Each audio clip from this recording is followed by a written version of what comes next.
Hey, Connecticut people. We are here. I am not in town. Jason is in Connecticut, and this is Connecticut Common Sense. I'm Selina Rifkin, and this is Jason Douglas. Hello, everybody. So we're going to be a little brief today because I have to run out and take my mother to the doctor's appointment. Um, so I wanted to start with a few facts about Antifa, since we have um, it's just been declared a terror organization, which I think is fantastic. But I came across this interesting little collection of 10 things about Antifa, which I thought would be really good for people to know. And the first thing is that Antifa is a cellular organization. That means they keep each cell from every other cell so that if they lose one, it doesn't matter, it doesn't bring down the entire thing. Um, And for reference, that means that, for reference, Al-Qaeda and the mafia and just about all terror or organized crime is organized exactly the same way. So when they say there's no connection, Antifa is not an organized thing, that doesn't mean anything. So just so you know that it's a cellular organization, and that doesn't mean it's not an organization. Um, just because you say you're an anti-fascist doesn't make it true. One of the things about communism is that they keep taking words and making them mean something that they don't. And certainly they've co-opted sex, and gender and changed the meaning of what a woman is. Yeah, Uh, like gender affirming care. They make it sound like it's this wonderful like thing. it's a That's good a thing. horrible Yeah. thing. So Yeah. they take these words and change what they mean, and fascism has never meant what the left says it means. So when you say you're anti-fascist, you should actually be looking at a government who is actually involved with corporations, sort of like the Biden government did with Facebook and Twitter and Google. So them saying that they're anti-fascist doesn't mean that they're actually anti-fascist. This guy says it's like Jeffrey Dahmer saying he's anti-cannibalism. It doesn't make any damn sense. No, they actually are fascists. Yeah, That's what yeah, they are. They they're are what they they're say they're fighting. supporting the Yeah. fascists. It makes yeah, Well, there's a lot of weird ironies like that in politics these days.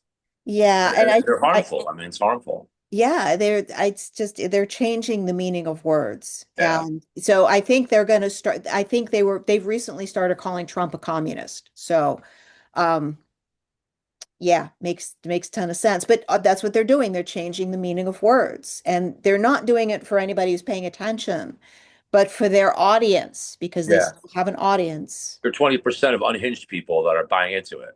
Yeah, And they there's know they're not getting any of us. They're not winning any of us over. So what they're right, but doing is they're trying to they're stir up their small yeah, group into violence, essentially. yeah, absolutely. And it's working because there's a lot of it going on. So So we're going to go back to Antifa for a minute. So these cells are actually highly organized. They have a social media presence.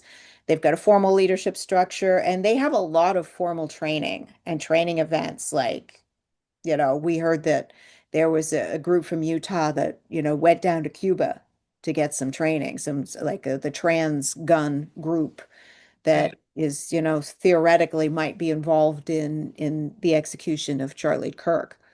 So they literally they got themselves down to Cuba to get some training. Um, Utah of all places.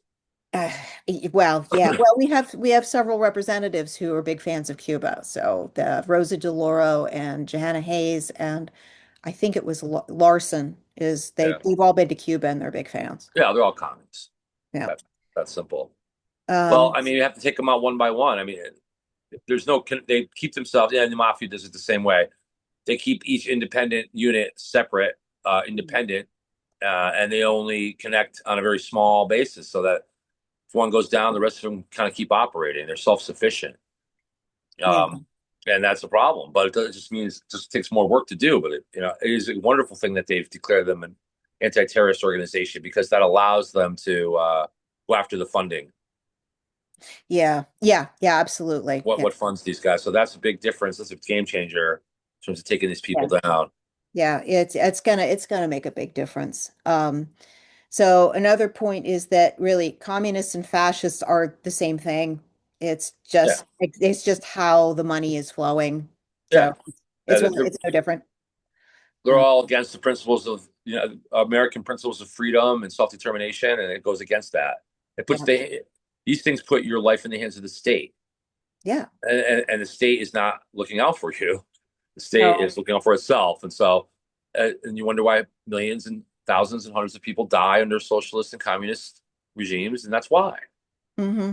they're deprived of resources to survive on and simply die. It's really that bad. So. Well, But some again, of socialism and is easy selling. It's easy to sell to young people, though.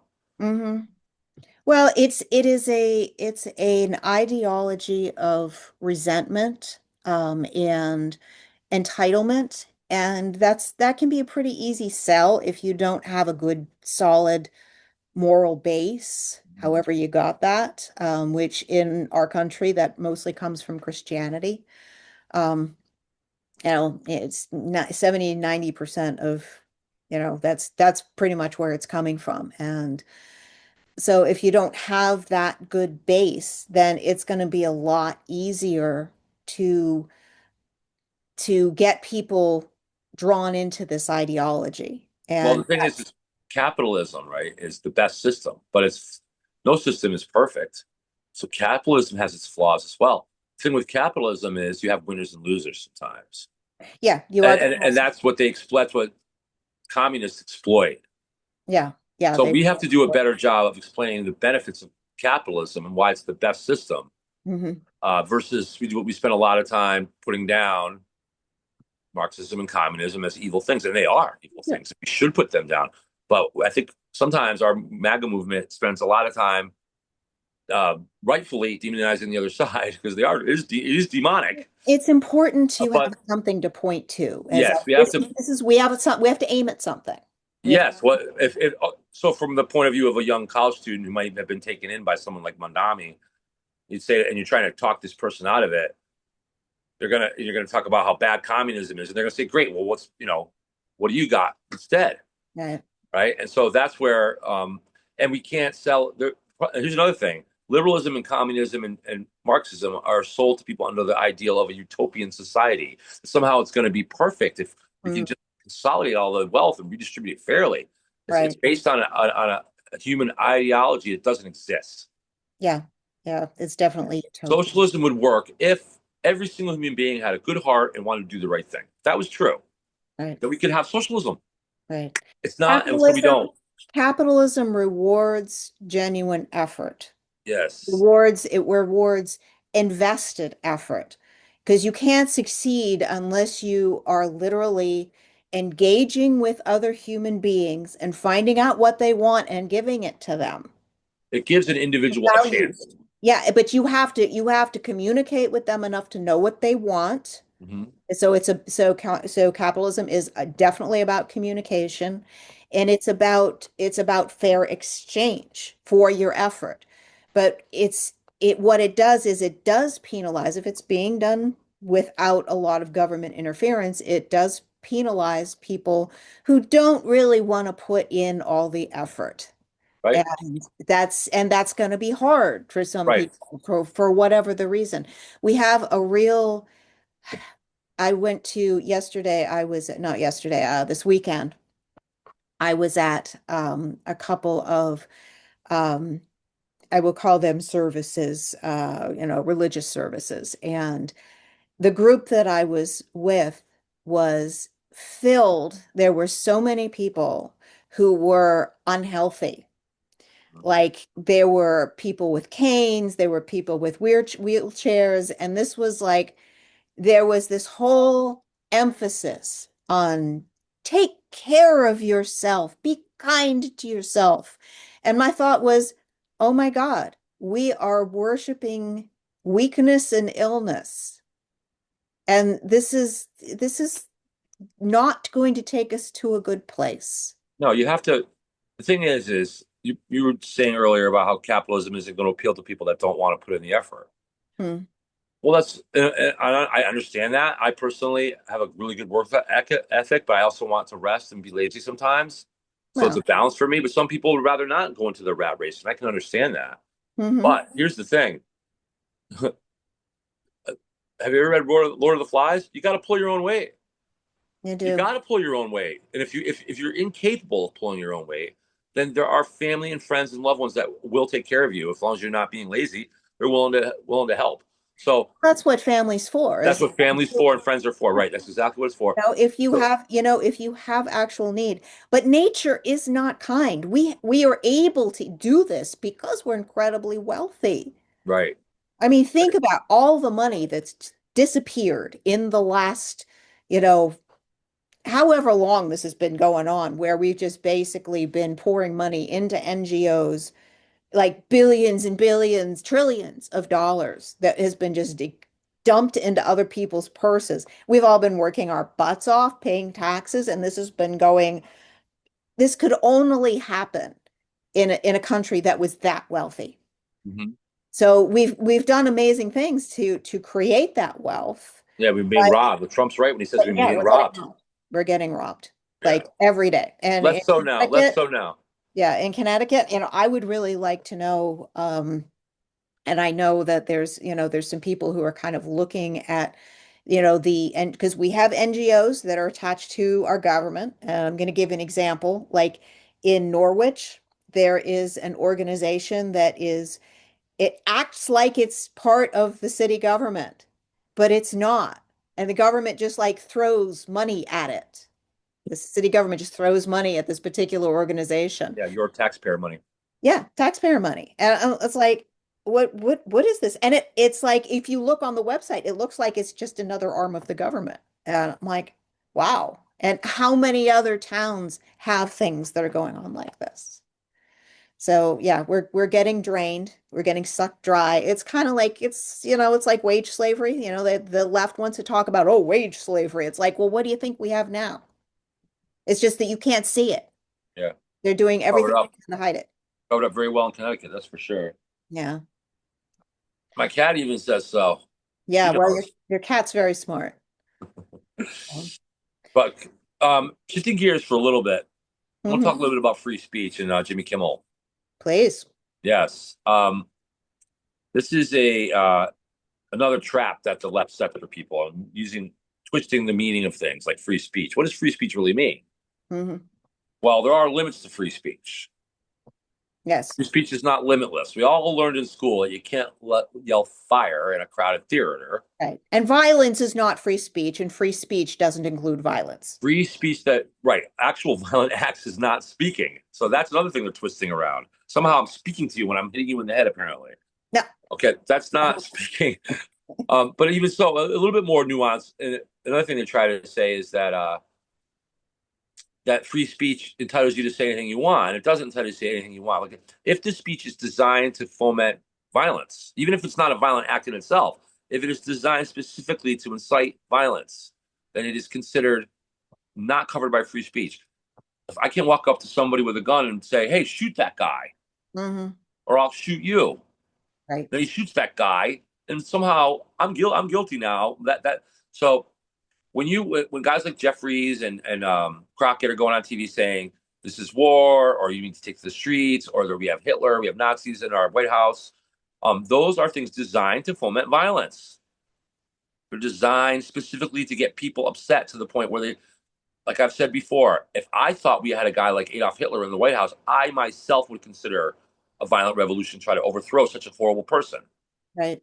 And so would anybody really We, would we nobody morally, wants we Hitler in would the be White House. morally obligated to try and do that. So So therefore, and these people that are telling us, Democrats that are telling us we have Hitler in the White House are not. They know this. They know Trump is not Hitler. They know that. you think It, so? I know so. Well, the leaders. Now I'm not talking about the rank and file people. Oh, the leaders. No, The totally. leaders, guys Okay, like yeah. I'm Jeffries, guys making like no. Crockett, like they Oh yeah, know. they Okay, absolutely know. That's yeah. I right. agree. The regular people, a lot of no, they're doing it to get regular people like you and me that are out in the streets that are don't like Hitler. Nobody likes Hitler, and then they're just not either mentally capacitated enough to critically think about what they're hearing on TV. They just take it at face value. So they hear oh God, we have Hitler, we have Nazis in the White House, Republicans are Nazis, whatever. They get upset and they want to act, they want to stop it, like Hmm. a reasonable person would. So these people that are, some of these people, honestly, that are going out and committing violent acts in the streets are doing because they're scared. Hmm. They actually think that we have a Hitler in the White House, and There are that some so people who definitely think that. yeah. So I almost feel bad for some of these people. They're mentally unhinged, obviously. They're not critical thinkers. They're not independent thinkers. And there's a lot of people, unfortunately, in our world and our population that are not critical thinkers, not independent thinkers. And they Mhm. can be manipulated by false news stories Yeah. and things like that. And so free speech is, here's another thing about free speech, this Jimmy Kimmel thing. Jimmy Kimmel has never. I'm going to say this for a minute, for completely, not for 1 minute over the last month or any time in Jimmy Kimmel's life has his rights of free speech ever been violated for a second. Not by the FCC, not by his bosses at the ABC, not by anyone, not by Donald Trump, not by anyone. Because you know why? Jimmy Kimmel can talk, say anything he wants. He can go on his own podcast. He can start up go on social media. He can go around his friends and neighbors and say everything he wants to say. Jimmy Kimmel has never lost his right to free speech for a second. He does not have a right to be on ABC network. That's not a right. Right. So people need to get that distinction straight. I think there's a lot of people actually that are reasonable minded that are buying into this. Mhm. Oh well, we can't stop. There's this notion that there's a violation of free speech going on.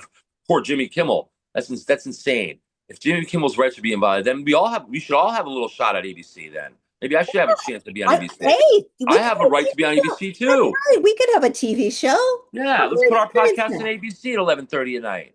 Yeah, That's sure. all right, right? Absolutely.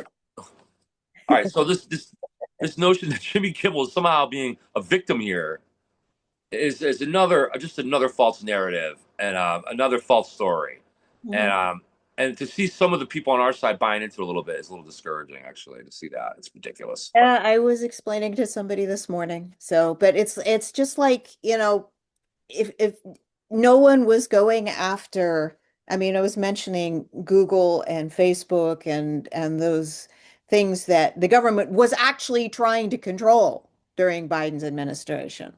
yeah, And true the violations of free speech. argument that they were using was it's not, you have no right to say anything on social media because it's a platform that's owned by a company.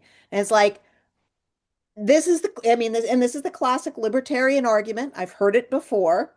So it wasn't new. It's just like, well, they've got a point. What they weren't telling us at the time was that the administration was actually pressuring them. Right, right, right. But That's the that, part they leave out. so Those that's a details. different conversation. A different conversation. Right. That's a different conversation. But Technically, technically, they still have the right to say, no, we have these specific standards for our platforms. right, because they're a private organ. Meta is a private organization. And they Hmm. technically they have the right to censor whatever they want because they're not the government. Free speech restrictions only apply to the government. Right. However, so that's why ABC has every right to fire Jimmy Kimmel if they don't like what he's saying. If they don't even if one guy doesn't like it, they can fire him over it. You They know do what the they want. fact, though, right? Now, social media only came around what Oh, 2003 MySpace, by the last 20 years or so. yeah. So I think social media presents a unique problem in the free speech argument, Kind though. of does, yeah. I mean, Because I think it's such people a agree working this. public platform. It's almost even though they are privately owned, it's become really a public domain It in a big has. way. I mean, So X is like the biggest source of yeah, news in the world. that there's in the whole country. Yeah. So I think that maybe we need to, from a legal standpoint, think about what's acceptable. Hmm. I mean, we don't want to start telling private companies that they have to restrict free speech. We don't want to But start doing those things. then you look at something like pornography, Right, and right. it's like, Which is is so that easily freedom of findable speech? now.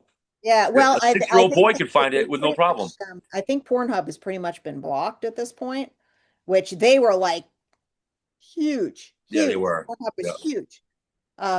Yeah, so I think they're pretty much blocked at this point. I wouldn't know because I don't go on Pornhub. So, I think that we're going to have a major mental health and crisis in this country if we don't regulate kids under 16 on the internet.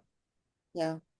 And I don't like regulations, but I Yeah. think when you're talking about kids, like Oh, now, if yeah, we a still kid don't goes need to on do the internet and that. just says, there's this little button that says, "Are you over 18?" Well, you could be 12 years old, say yes, and it just lets Yeah. you right in.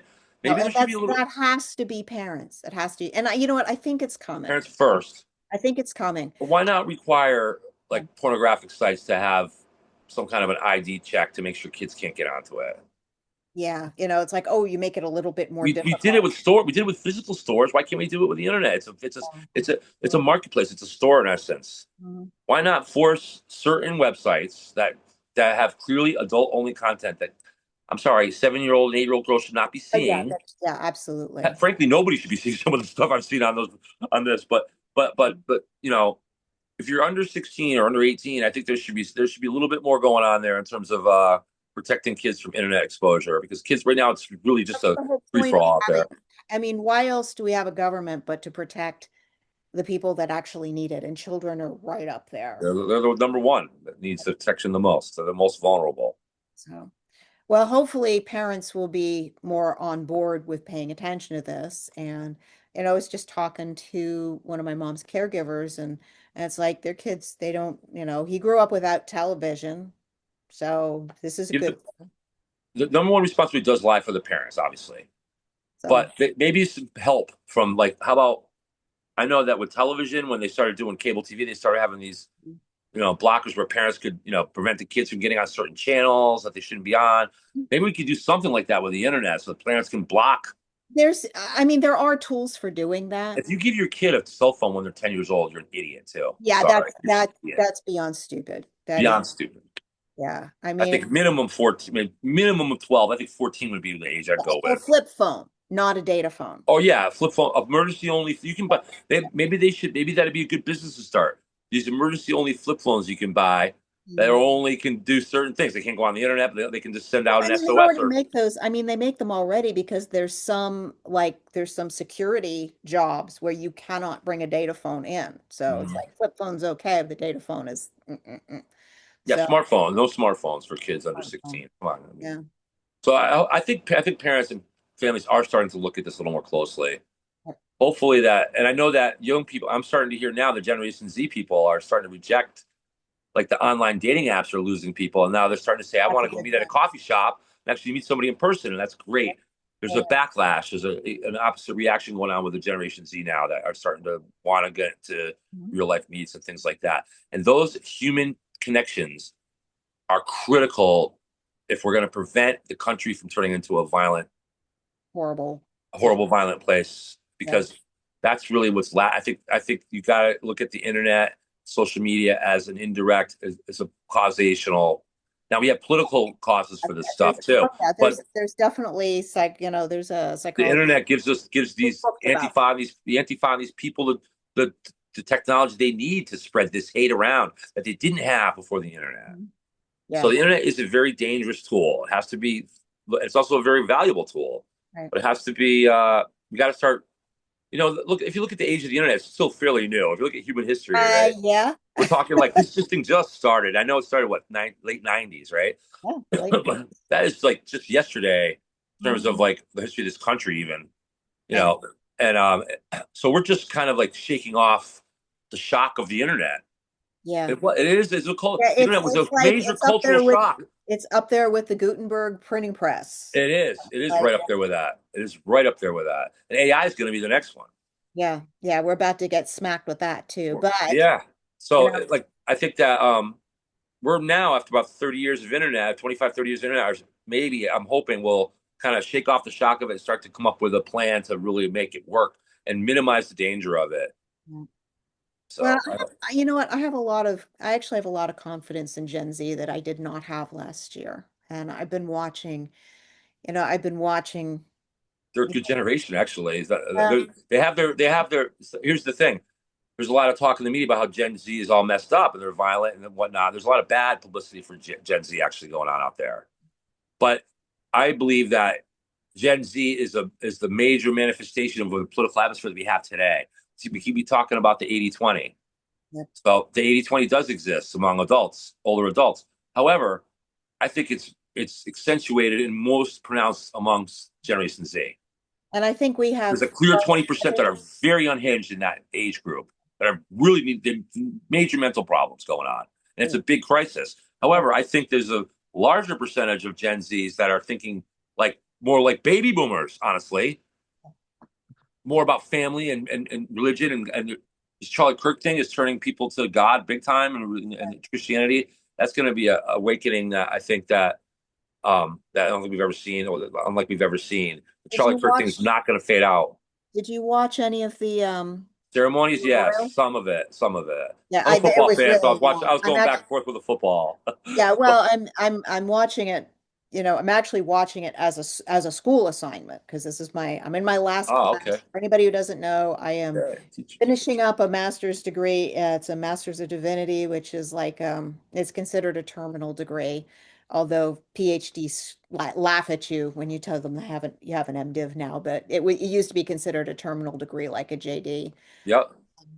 Meaning So that's the top of the ladder when you say terminal, yeah, like it's considered a consider the end of the yeah, road because in I have to terms do of. a thesis and Gotcha. I'm taking my last class. I'm literally watching this memorial as one of my school assignments, which I got to pick what I wanted to watch, so I picked that. Um, so I am watching almost the entire thing. I didn't watch. There was a really long concert at the beginning. I did not watch the entire concert. I admit it. Don't tell my teacher.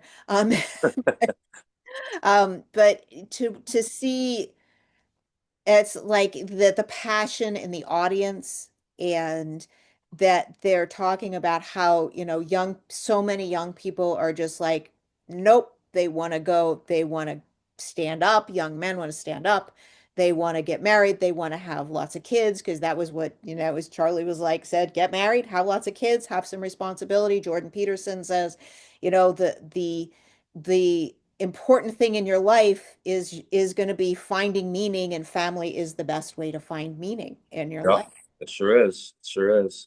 So But anything that comes out like Marxism by definition is anti-family. If you read Karl yes, Marx's yeah, that's writings, I mean, exactly, that's like who could exactly. be anti-family? I mean, really? I mean, that's Well, can't even imagine. So I if know you know people. There are anything about people. Marx, he treated his family horrendously, He did. horrendously.